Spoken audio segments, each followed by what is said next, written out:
Hey LSU fans, make sure you subscribe. Now let's get into this video. Man, it seemed like this man, Lane Kiffin, he always finds a way, like in this college scene, to just make headlines. Although his team, Ole Miss, they still playing games, but I mean, I don't think it was crazy for him to not be at that game. A lot of people was probably expecting him to, be there, but I mean, I kind of heard the conversation, and obviously part of it was, Lane Kiffin wanting to be at the game, right? And I get it because I guess you could kind of get wrapped up into, just being important, right? Yeah. And being a star and being something that people kind of want to see. Yeah. But Yeah.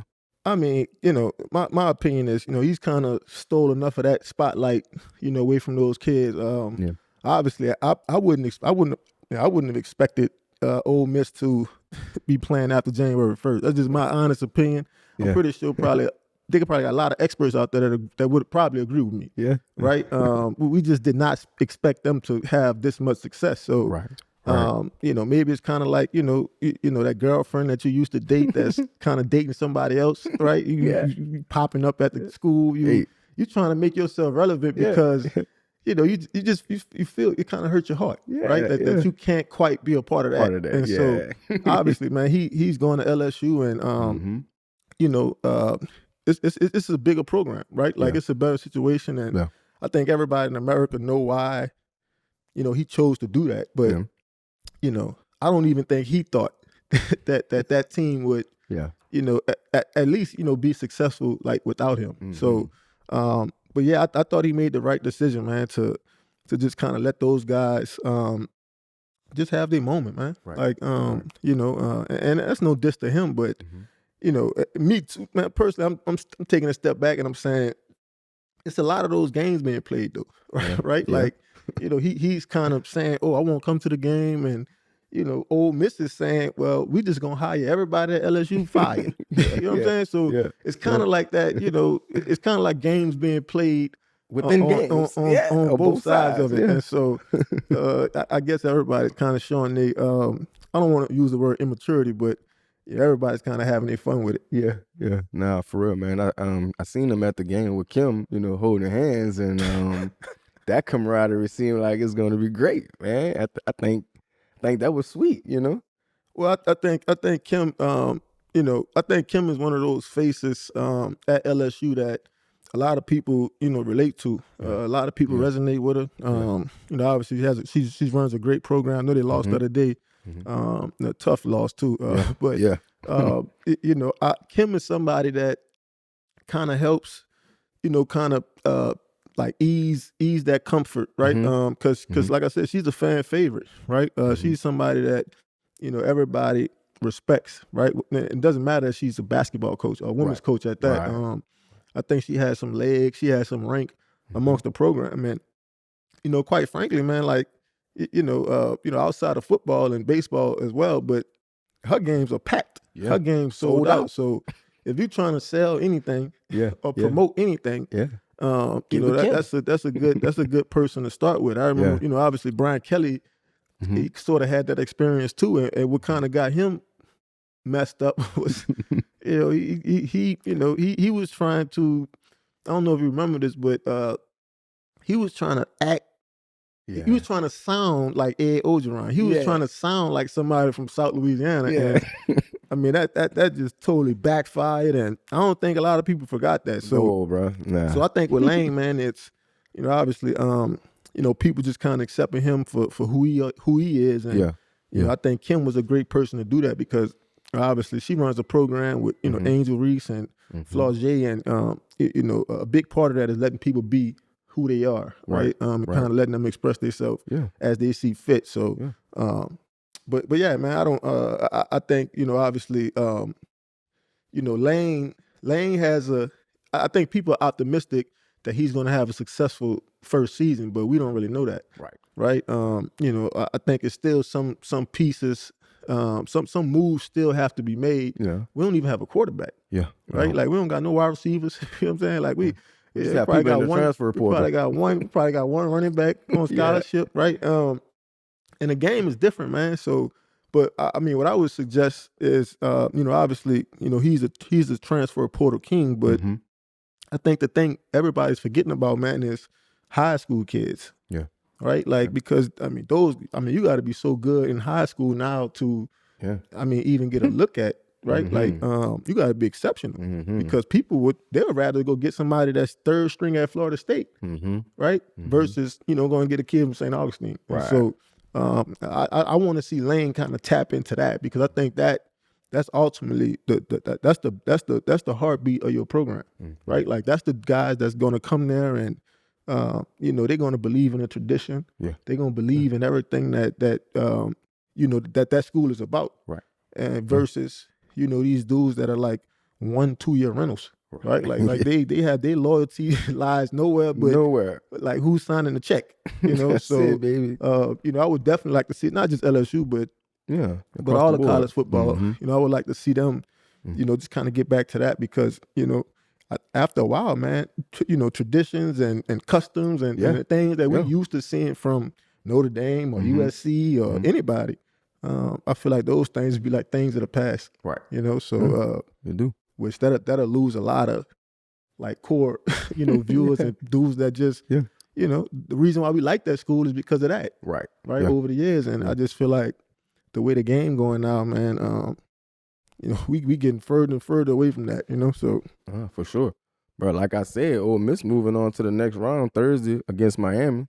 It was a little confusing, with the assistant coaches, like, are they going to be allowed to coach? Because some of them might be allowed to coach. Some of them might not be allowed to coach. But, at least they know Charlie Weiss, he's going to be there to coach, so they don't have that to worry about, at least.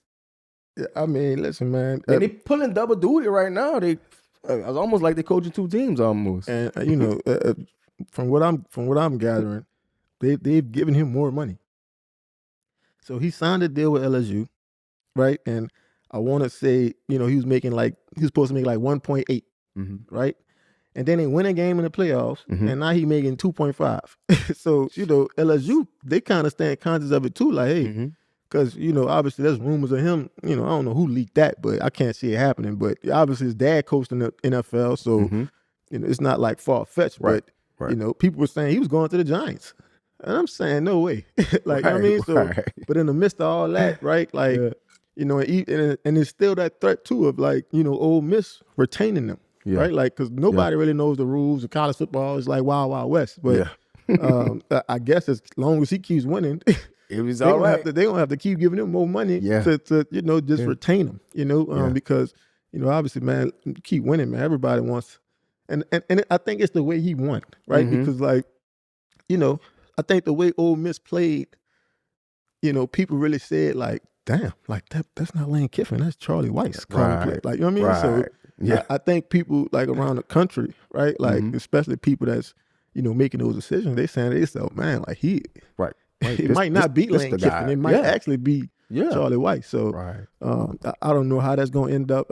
I would assume that he'll be, the OC of LSU next year. But you just... Big question, man. Do you think Charlie is ready for the NFL? Oh, man. I think the way college is, I think the way college is now, I think coaches I think they're more they could be ready for it. In a sense that, in the NFL, man, every year it seems like you have to turn your roster over. Yeah. Right? Like, and you got to find a new way to win. Yeah. Right? And I feel like it's the same thing in college now.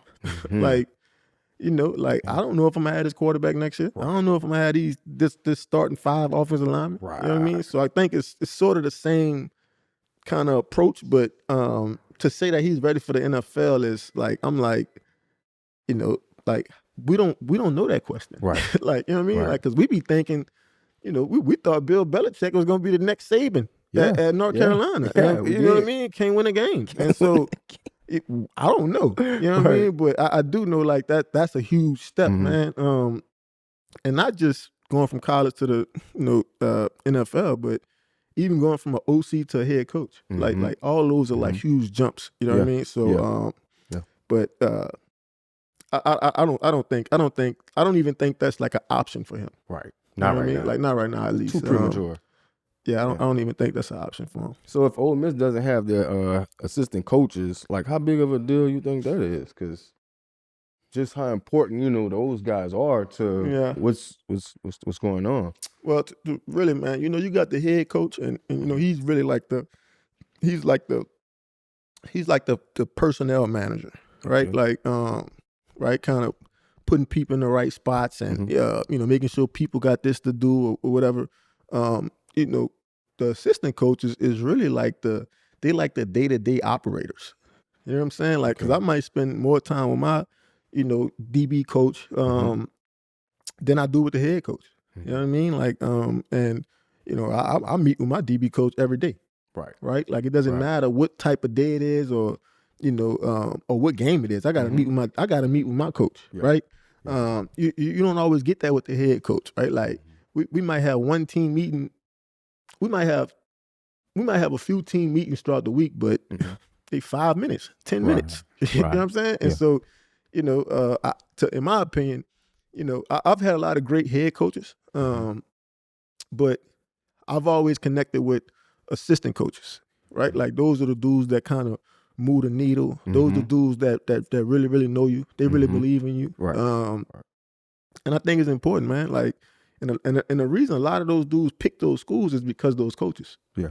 Right? Like, and you hear young dudes say all the time, like, man, I gotta see who I'm comfortable with. I gotta see who I trust.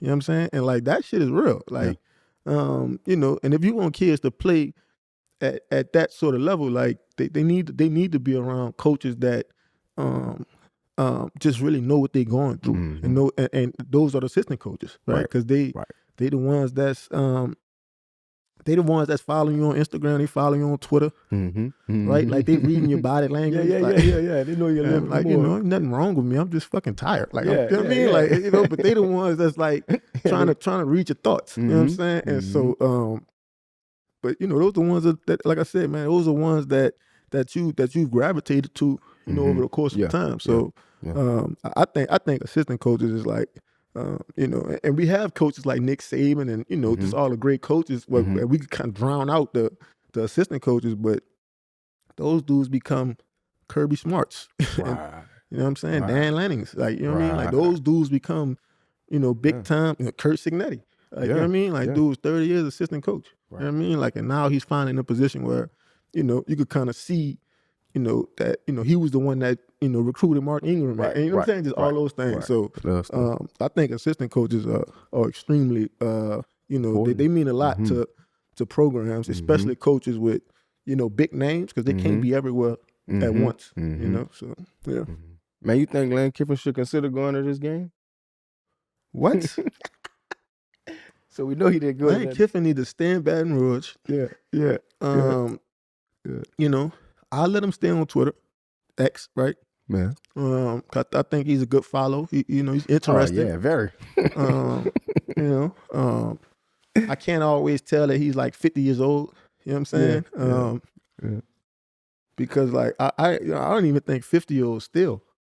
You know what I'm saying? Like so, him, like, with the shopping basket and all that shit. Like, I'm like, this dude 50 years old, he's still stealing. Like, like that's crazy to me. Like, so I'm like 33, and I'm like, boy, I'm trying to right all my wrongs and making sure I'm living right. And here he is, 50 years old, just like, what? Going home with the basket. They try to make me pay for bags. I'm like, whatever. Like, but he's a great follow, man. But he just needs to focus on LSU, and because, like I said, man, we got a lot of holes that we got a lot of answers that we got a lot of questions that we need answered. So he got a lot of work to do. You know what I mean? For sure. And the way it's looking is the SEC is not really that conference, and it pains me to say that because I really do bleed SEC football. And do you? But, man, can't like, believe you said it. I mean, I remember it was a point in time, man. Like SEC football was like, like we were the truth. Like, it was literally undeniable. like the big brother of college football. And now it's like, man, like we've lost a lot. Yeah. And so that's to me, man. Like, as a coach on SEC level, like, I think all of them should just be focused on just getting back to like just being a dominant physical, brand, versus like this new thing that's kind of, going around. Yeah. Man, so college football. I know you told me, bro. I mean, eventually, which will be soon. Are you excited to meet Lane Kiffin? I think so. I think I am. Yeah. Like, what questions you want him to answer? Well, for me, I'm like, I'm a football dude, so I want to know about scheme, right? Like, I want to know, like, like who are you prioritizing, in the scheme, right? Like, and another thing is structure, right? Like, cause like all the great coaches I've been around, just all of them,